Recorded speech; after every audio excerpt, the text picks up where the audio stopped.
तर आज आलो आपण धुळ्यातील श्री सिद्धेश्वर गणपती मंदिरा दर्शनासाठी व तुम्हाला दाखवण्यासाठी खरं म्हणजे तर. आणि या मंदिराची अशी मान्यता आहे की इथे जी इच्छा मागतो माणूस ती पूर्ण होऊन जाते म्हणे. आणि याचा इतिहास जर तुम्हाला थोडाफार शॉर्टमध्ये सांगू तर इथे बाजूला आधी सगळ्यात पहिले सांगून देतो की त्यांना हे भोलेनाथचं पण मूर्ती बाजूला तिथे मी तुम्हाला घेऊन चालतो त्याला थोड्या वेळात.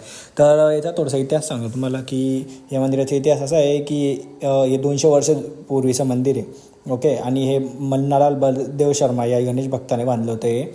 आणि काही आख्यायिकांनुसार असंही म्हटलं जातं की पुरातत्वीय उत्खननात या गणपतीची मूर्ती सापडली होती. त्यामुळे याचे एक ऐतिहासिक महत्त्वसुद्धा आहे.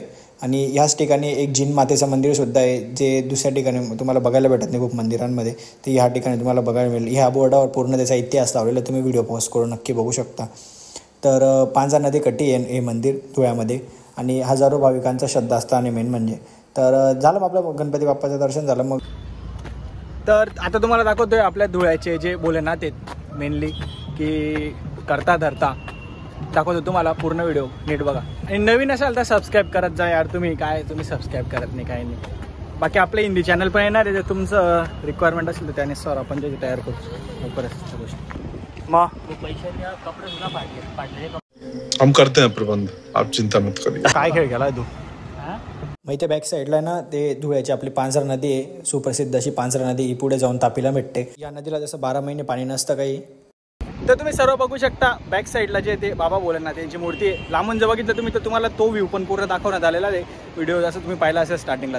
तर याचा इतिहास मेनली असा आहे की ही जी मूर्ती याला जास्त दिवस झालेली नाही म्हणून, पण हे जे ते धुळ्यातील एक मुख्य पर्यटन स्थळ म्हणून ओळखलं जातं. ही मूर्ती ना पूर्णपणे एक अशा विशिष्ट धातूपासून बनवण्यात आली आहे की म्हणजे ज्याला जंग वगैरे लागणार नाही, असं उन्हामुळे वगैरे पावसामुळे खराब होणार नाही आणि देवाची विडंबना होणार नाही मेन म्हणजे. तर अशा पद्धतीच्या धातूमुळे मूर्ती बनवण्यात आलेली. त्यामुळे पावसाचा वगैरे याचा काहीच फरक पडत नाही या मूर्तीवर. तर म्हणजे भोलेनाथ जे ते तिथूनच रक्षा करतं पूर्ण धुळ्याची असं बी म्हणू शकतो आपण, पांजऱ्याच्या इथूनच.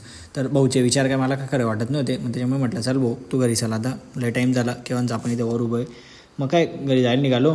मग त्याआधी ना तुम्हाला आता तो एक फुल व्ह्यू दाखवतो मी की म्हणजे ही जी मूर्ती, हा जो ब्रिज आहे, हा त्या आपला जो पांजऱ्या नदीचा पूल आहे त्या पुलावरून किती सुंदर असा व्ह्यू दिसतो. तुम्ही सुद्धा बघू शकता की एक प्रॉपर असं जे ते बेस्ट व्ह्यू जो आहे तो इथून बघायला मिळेल आपल्याला.